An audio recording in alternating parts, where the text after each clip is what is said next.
Gajah Mada Electronic Mouse atau yang dikenal dengan Genos C19 diklaim dapat mendeteksi virus COVID-19 dalam waktu 50 detik. Waktu yang sangat singkat dibandingkan dengan alat uji lainnya. Cukup dengan meniupkan nafas ke alat uji, virus COVID-19 dapat dideteksi melalui keberadaan Volatile Organic Compound atau VOC dalam nafas. Alat ini menggunakan kecerdasan buatan yang dapat mendeteksi virus COVID-19 melalui pola pernafasan. Menurut Eko, Kepala Konsorsium Genos C19, orang yang terinfeksi virus COVID-19 memiliki pola napas yang berbeda dengan orang lainnya, meskipun ia merupakan orang tanpa gejala. Inovasi ini dibuat oleh para ahli dari Universitas Gadjah Mada. Alat uji karya anak bangsa ini hanya membutuhkan waktu 3 menit untuk satu proses pengujian hingga pembersihan. Sehingga jika dikalkulasi dapat digunakan hingga 400 kali tes dalam sehari. Genos C19 ini juga memiliki positive prediction value sebesar 87% dan negative prediction value sebesar 97%.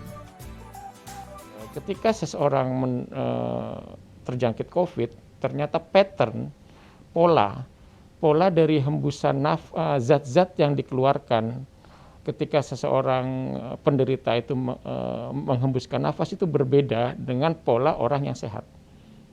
Nah, kita melihat perbedaan pola itu dan ternyata pola itu spesifik, cukup spesifik. Nah, sehingga apa yang kita lakukan, pola itu kami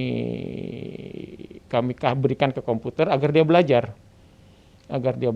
Nah, ketika dia belajar dia bisa membedakan antara yang sakit dan yang tidak sakit, yang terjangkit dan tidak terjangkit. Nah, itulah sebetulnya teknik utamanya. Berbeda dengan rapid antigen maupun swab PCR yang membutuhkan tenaga kesehatan untuk proses pengujiannya, alat ini cukup mudah dioperasikan tanpa harus membutuhkan tenaga ahli. Biaya yang dibutuhkan untuk satu alat ini juga relatif murah dibandingkan dengan alat uji lain, yakni hanya sekitar Rp62 juta untuk satu alat. Kelebihan lainnya yakni alat uji ini dapat mendeteksi H+2 setelah terinfeksi. Berbeda dengan rapid serologi yang baru dapat mendeteksi virus H+7 setelah terinfeksi. Meskipun efektivitasnya setara dengan rapid antigen, alat ini masih termasuk dalam tahapan screening dan tidak dapat digunakan untuk menegaskan diagnosis. Alat ini juga mendapatkan izin edar darurat oleh Kementerian Kesehatan. Untuk produksinya sudah memasuki tahap kedua dan targetnya akhir bulan Januari sudah dapat didistribusikan ke beberapa fasilitas kesehatan. Rencananya setelah fasilitas kesehatan dan fasilitas umum, barulah alat ini dapat didistribusikan ke kantor maupun komunitas-komunitas.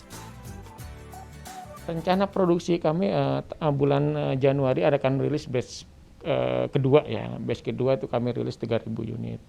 Nah, batch ketiga insya Allah pertengahan atau akhir Februari kami merencanakan ya sekitar 5.000 sampai 10.000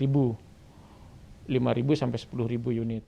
Dan untuk pesanan itu membutuhkan lead time sekitar 7-8 pekan.